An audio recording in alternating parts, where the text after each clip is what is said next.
విషయం కావచ్చు, మూసీ సుందరీకరణ విషయం కావచ్చు, మొత్తం బీఆర్ఎస్ నాయకులు అయితేంది, మీరైతేంది బట్టలు చింపుకొని ఎగురుతున్నారు బీఆర్ఎస్ నాయకులు అనేసి కాంగ్రెస్ నాయకులు బలమైన విమర్శలు చేస్తున్నారు. అసలు దేవిరెడ్డి సుధీర్ రెడ్డి గారు మూసీ కార్పొరేషన్ చైర్మన్ ఉన్నప్పుడు ఆయన చేసింది ఏంది అనేసి అడుగుతున్నారు.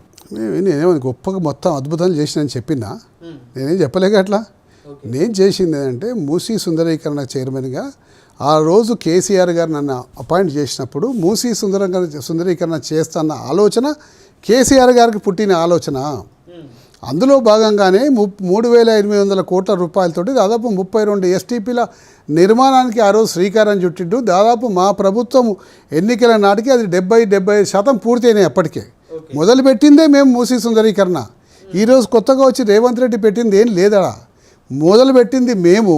ఆ రోజు మొదలుపెట్టింది మేము, రివర్ బౌండరీ ఫిక్స్ చేసింది మేము, బఫర్ జోన్ ఫిక్స్ చేసింది మేము, మరి ఎస్టీపీలు స్టార్ట్ చేసింది మేము.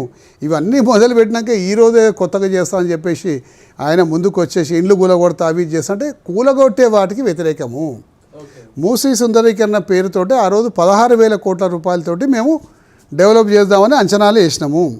ఈరోజు ముఖ్యమంత్రి గారు స్వయంగా నోటితోటి 50,000 కోట్ల రూపాయలు అయితే అయినా ఒకసారి, 75,000 కోట్ల రూపాయలు అయితే అయినా ఒకసారి, 1,50,000 కోట్లు అయితే అయినా ఒకసారి, 4 నెలల్లో 3 స్టేట్మెంట్లు ఇచ్చిండు. కాబట్టి ఏదో పెద్ద కుంభకోణం ఇందులో జరగబోతుంది, పెద్ద అవినీతి జరగబోతుంది. కాబట్టి దానికి వ్యతిరేకం అన్నాం.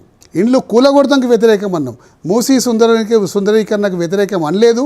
ఎందుకంటే మూసీ సుందరీకరణ ప్రారంభించింది, స్టార్ట్ చేసింది మా ప్రియతమ మాజీ ముఖ్యమంత్రి గారు కేసీఆర్ గారి హయాంలోనే, కేసీఆర్ గారే నాయకత్వంలో మొదలైంది.